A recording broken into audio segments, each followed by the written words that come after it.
in terms of managing CFSME, I think it's worth noting that there are two sides to this. There's the obvious statement that this is a neurological and an immune system dysfunction within the body, but that has a very high impact also on your mental health.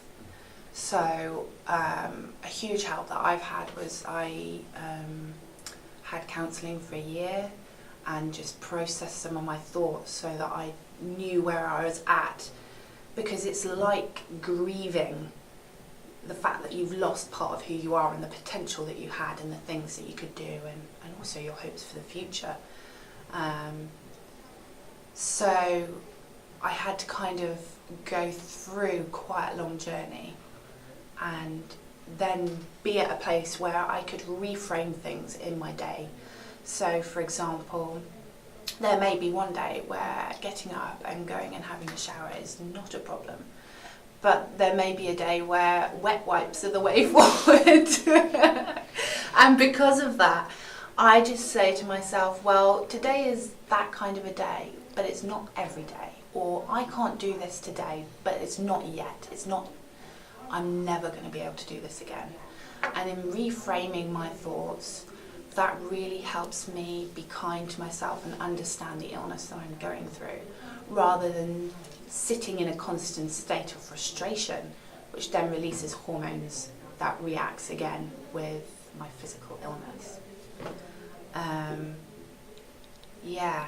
Also, there's loads of practical things. A massive one was that I found a GP that believed in me and wanted to work collaboratively to find out what would work for my body.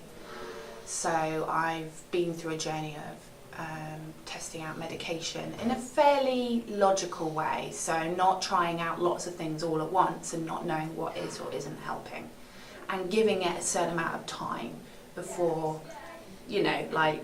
judging whether it's actually helping or not. And that's given me a better way to manage pain, a better way to manage my hormone levels and stress levels and things like that, and that's been amazingly useful to develop a routine in that way.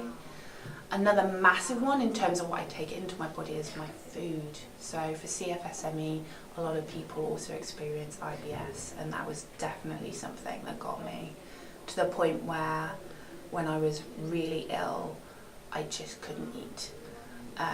So I'm now at a point where I eat maybe 70 to 80% fruit and veg. Not that I'm saying this is what everyone should do, it's just that this is what I found is right for my body, and it really helps in terms of not being able to exercise and that fear of, well, I don't know what I can eat now if I'm not being the same normal, active, healthy person. So that really enables me to have enough energy, but in a sustained way. Another way that I might help myself, obviously I mentioned the earplugs, wearing sunglasses so that I'm not affected by light, being very decisive about, or thinking through, perhaps is a better way of explaining it, thinking through ahead what I can and can't manage, and then having a decision of, okay, maybe I feel like I could go a bit longer. So if I've gone out to meet my sister with her daughters, yeah, I'd love to spend an hour with them, but I know that half an hour I definitely can do. And if I then be another hour, that could mean a whole day in bed the next day.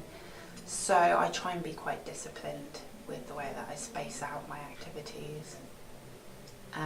Or I'm just kind to myself when it doesn't work out and I've done too much, and just accept, okay, well, maybe at this point I've got a little bit of payback, but I'm really, really glad I did what I did, because it made me still feel enriched by life, Like, it's really important to still fit in things that make it feel like you're still alive, you have potential, that you're connected with other humans and people that care about you, and that you're not just kind of isolated in the way the condition is affecting you. That's just a few things and ways that I go about reshaping my lifestyle in order to cope with a really nasty illness.